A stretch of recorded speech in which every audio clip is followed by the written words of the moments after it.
হাসিনা ওয়াজেদ বৈধ প্রধানমন্ত্রী, এরা অবৈধ প্রধানমন্ত্রী হিসেবেই ঢাকাতে শাহজালাল এয়ারপোর্টে নামবেন, স্যালুট দিয়ে নিয়ে যেতে হবে। পশ্চিমবঙ্গের মসনদে বসতে না বসতেই ক্ষমতার গরমে যেন হিতাহিত জ্ঞান হারিয়ে ফেলেছেন নতুন ভাবী মুখ্যমন্ত্রী শুভেন্দু অধিকারী। নিজের রাজ্যের লাখো সমস্যার সমাধান করার মুরদ যার নেই, তিনি কিনা দিবা স্বপ্নে বিভোর হয়ে আছেন প্রতিবেশী একটি স্বাধীন ও সার্বভৌম দেশের সরকার পতনের। আন্তর্জাতিক কূটনীতির ওয়া ক খ না জেনেই তিনি এমন এক হাস্যকর ও অবার্চিন আস্ফালন করে বসেছেন, যা শুনে তাবৎ বিশ্বের রাজনৈতিক বিশ্লেষকরাও রীতিমতো হতবাক। একটি অঙ্গরাজ্যের মুখ্যমন্ত্রী হয়ে তিনি নিজেকে হয়তো পুরো উপমহাদেশের ভাগ্য বিধাতা ভেবে বসেছেন। তারেক রহমানের নেতৃত্বাধীন বাংলাদেশের নতুন সরকারকে সম্পূর্ণ অবৈধ আখ্যা দিয়ে তিনি যে ধৃষ্টতা দেখিয়েছেন, তা কেবল আন্তর্জাতিক শিষ্টাচার বহির্ভূতই নয়, বরং একজন অপরিণত রাজনীতিকের চরম অহংকার ও মূর্খতারই চূড়ান্ত বহিঃপ্রকাশ। শুভেন্দু অধিকারী অত্যন্ত দম্ভের সাথে ঘোষণা করেছেন যে শেখ হাসিনাই নাকি বাংলাদেশের একমাত্র বৈধ প্রধানমন্ত্রী এবং তাকে সর্বোচ্চ রাষ্ট্রীয় মর্যাদায় স্যালুট দিয়ে ঢাকার বিমানবন্দরে ফিরিয়ে আনা হবে। এমন অবাস্তব ও কাল্পনিক কথাবার্তা কেবল কোনো সস্তা রাজনৈতিক সিনেমার চিত্রনাট্যেই মানায়, বাস্তব দুনিয়ায় নয়। একটি স্বাধীন দেশের সরকার বা তাদের রাষ্ট্রপ্রধান কে হবেন তা নির্ধারণ করার অধিকার কি ভারতের কোনো অঙ্গরাজ্যের মুখ্যমন্ত্রীর আছে? এই সাধারণ সমীকরণটি বোঝার মতো রাজনৈতিক পরিপক্কতা তার এখনও আসেনি। তার এই লাগামহীন মন্তব্য প্রমাণ করে যে তিনি শুধু সস্তা হাততালির আশায় একটি স্পর্শকাতর আন্তর্জাতিক ইস্যুকে ছেলে খেলায় পরিণত করেছেন। কিন্তু এই ছেলে খেলা যে দুই দেশের সম্পর্কের জন্য কতটা ভয়ঙ্কর রূপ নিতে পারে, সেই দূরদর্শিতা এই নেতার নেই। আগের মুখ্যমন্ত্রী মমতা বন্দ্যোপাধ্যায়ের দীর্ঘ 15 বছরের শাসন আমলের সাথে তুলনা করলে শুভেন্দুর এই রাজনৈতিক শিশুসুলভ আচরণ আরও নগ্নভাবে ফুটে ওঠে। মমতা বন্দ্যোপাধ্যায় একজন পোড় খাওয়া এবং অভিজ্ঞ রাজনীতিক। তিস্তার জলবন্টন, সীমান্ত সমস্যা বা ছিটমহল বিনিময় থেকে শুরু করে নানা জটিল ইস্যুতে তিনি বাংলাদেশের সাথে শক্ত দর কষাকষি করেছেন ঠিকই, কিন্তু কখনোই আন্তর্জাতিক শিষ্টাচারের সীমারেখা অতিক্রম করেননি। কারণ তিনি খুব ভালো করেই জানতেন প্রতিবেশীর সাথে ন্যূনতম সুসম্পর্ক বজায় রেখেই নিজের রাজ্যের স্বার্থ আদায় করতে হয়। কিন্তু শুভেন্দু অধিকারী সেই পুরনো পরীক্ষিত এবং পরিশীলিত কূটনীতির পথে না হেঁটে সরাসরি উস্কানি, দম্ভ ও হুমকির পথ বেছে নিয়েছেন। তিনি হয়তো ভাবছেন জোর গলায় হুমকি দিলেই প্রতিবেশী রাষ্ট্র ভয়ে কুঁকড়ে যাবে। তার এই অযৌক্তিক অহংকারই শেষ পর্যন্ত দুই দেশের মধ্যে এক ভয়াবহ ও দম বন্ধ করা কূটনৈতিক সংকটের জন্ম দিতে যাচ্ছে। শুভেন্দু অধিকারীর এই লাগামহীন আস্ফালনে রাজনৈতিক প্রভাব ইতিমধ্যেই বাংলাদেশের ভেতরেও গভীরভাবে পড়তে শুরু করেছে। ছাত্র জনতার এক বিশাল ও রক্তক্ষয়ী গণ অভ্যুত্থানের পর নতুন করে দেশ গড়ার যে স্বপ্ন সাধারণ মানুষ দেখতে শুরু করেছিল, সেখানে বাইরের একটি দেশের মুখ্যমন্ত্রীর এই দম্ভভরা হুমকি এক বড় ধরনের আঘাত। দেশের 11 দলীয় জোট থেকে শুরু করে সাধারণ মানুষ, ছাত্র সমাজ, আলেম ওলামা সবাই এই ঔদ্ধত্যপূর্ণ আচরণের বিরুদ্ধে তীব্র ক্ষোভ ফুঁসে উঠেছে।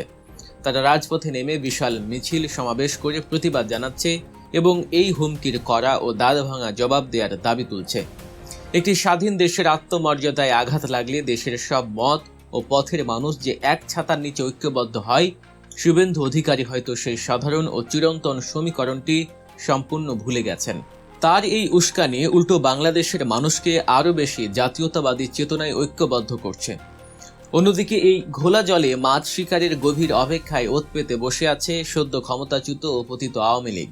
তারা হয়তো মনে করছে শুভেন্দু অধিকারীর এই প্রবল ও বহুমুখী চাপের মুখে তারেক রহমানের নেতৃত্বাধীন নতুন সরকার দিশেহারা হয়ে পড়বে, আর সেই সুযোগে তারা আবার নতুন করে সংগঠিত হওয়ার এবং হারানো ক্ষমতা পুনরুদ্ধারের একটি সুযোগ পাবে। শুভেন্দুর এই আস্ফালনকে কাজে লাগিয়ে তারা হয়তো নিজেদের রাজনৈতিক পুনর্বাসনের এক গভীর ও অন্ধকারের ছক কষছে। এমনও হতে পারে যে ওপার বাংলার এই হুমকির সাথে এপার বাংলার পতিত স্বৈরাচারের কোনো গোপন আঁতাত রয়েছে। এখন সবচেয়ে বড় প্রশ্ন হচ্ছে, শুভেন্দু অধিকারীর এই ফাঁকা আওয়াজ বা হুমকির বাস্তবে রূপ নেওয়ার সম্ভাবনা কতটা, আর এর ফলে সাধারণ মানুষের জীবনে ঠিক কী ধরনের বিপর্যয় নেমে আসতে পারে। যদি তিনি সত্যি তার হুমকি বাস্তবায়নের দিকে এক পাও এগোন, তবে সবচেয়ে বড় ক্ষতির মুখে পড়বে দুই বাংলার সাধারণ খেটে খাওয়া মানুষ। নতুন করে যে প্রতিদিন বাংলাদেশ থেকে হাজার হাজার মানুষ উন্নত চিকিৎসা, ব্যবসা, শিক্ষা বা নিছক ভ্রমণের উদ্দেশ্যে কলকাতা বা ভারতে অন্যান্য শহরে যাওয়ার কথা হচ্ছে, তা আটকে যেতে পারে। শুভেন্দু অধিকারী হয়তো সাধারণ মানুষকে জিম্মি করে তাদের ভোগান্তি বাড়িয়ে বাংলাদেশের নতুন সরকারের উপর চাপ সৃষ্টির এই নোংরা কৌশলটি কাজে লাগাতে চাইছেন। এর পাশাপাশি সবচেয়ে বড় আতঙ্কের জায়গাটি হলো সীমান্ত পরিস্থিতি এবং দ্বিপাক্ষিক বাণিজ্য। বাংলাদেশ ও ভারতের মধ্যে বাণিজ্যের একটি বিশাল ও গুরুত্বপূর্ণ অংশ এই পশ্চিমবঙ্গের পেট্রাপোল, বেনাপোল বা অন্যান্য বর্ডার দিয়ে হয়ে থাকে।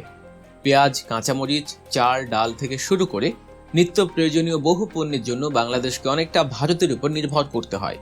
শুভেন্দু অধিকারী যদি হঠাৎ করে কোনো খোঁড়া যুক্তিতে সীমান্তে মালবাহী ট্রাক আটকে দেন বা বাণিজ্যের ক্ষেত্রে কৃত্রিম সংকট তৈরি করেন, তবে বাংলাদেশের বাজারে জিনিসপত্রের দাম হুহু করে বেড়ে যাবে।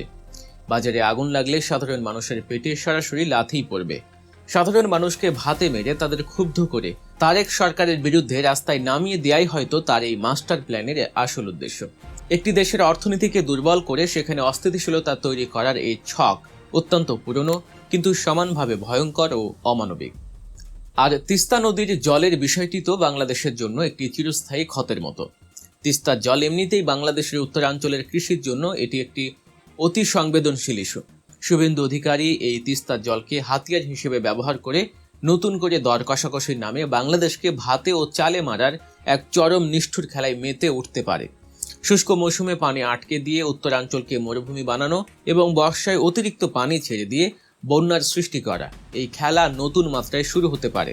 এর সাথে যুক্ত হতে পারে সীমান্তে সামরিক উত্তেজনা, সীমান্তরক্ষী বাহিনী বা বিএসএফের টহল অস্বাভাবিক হারে বৃদ্ধি, সীমান্তে অকারণে কড়াকড়ি এবং সামরিক মহড়ার মতো বিষয়গুলো দুই দেশের মধ্যে এক তীব্র ও ভয়াবহ উত্তেজনার জন্ম দিতে পারে। এক সময়ের তুলনামূলক শান্ত সীমান্ত এখন যেন বারুদের স্তূপে পরিণত হওয়ার অপেক্ষায়। যে কোনো মুহূর্তে একটি ছোট স্ফুলিঙ্গ থেকে জ্বলে উঠতে পারে বড় কোনো অনাকাঙ্ক্ষিত আগুন। তারেক রহমানের নেতৃত্বাধীন নতুন সরকারের জন্য এটি নিঃসন্দেহে একটি বিরাট ও ঐতিহাসিক অগ্নি পরীক্ষা।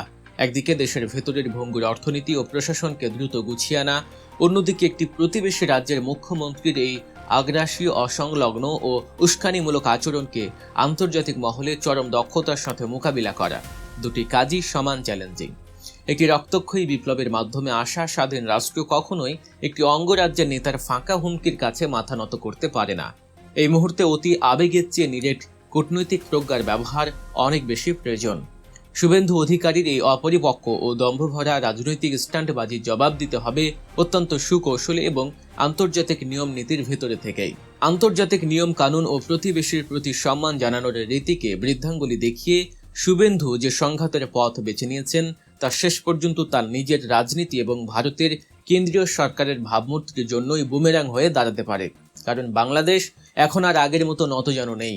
ছাত্র জনতার বিপ্লবের পর মানুষের মধ্যে যে নিজেদের আত্মপরিচয়, দেশপ্রেম ও সার্বভৌমত্বের প্রতি এক তীব্র আপোষহীন সচেতনতা তৈরি হয়েছে, তাই সাধারণ মানুষকে ভাতে মারাত বা সীমান্তে হয়রানি করার এই নোংরা খেলা যদি সত্যি শুরু হয়, তবে তা যে দুই দেশের ঐতিহাসিক সম্পর্কের কফিনে শেষ পেরেক ঠুকে দেবে তাতে কোনো সন্দেহ নেই।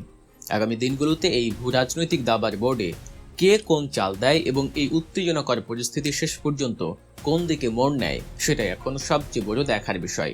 তবে একটি কথা দিনের আলোর মতো পরিষ্কার, শুভেন্দু অধিকারীর এই হঠকারী ও অহংকারী সিদ্ধান্ত পুরো দক্ষিণ এশিয়ার আঞ্চলিক শান্তির জন্য এক বিশাল অশনি সংকেত।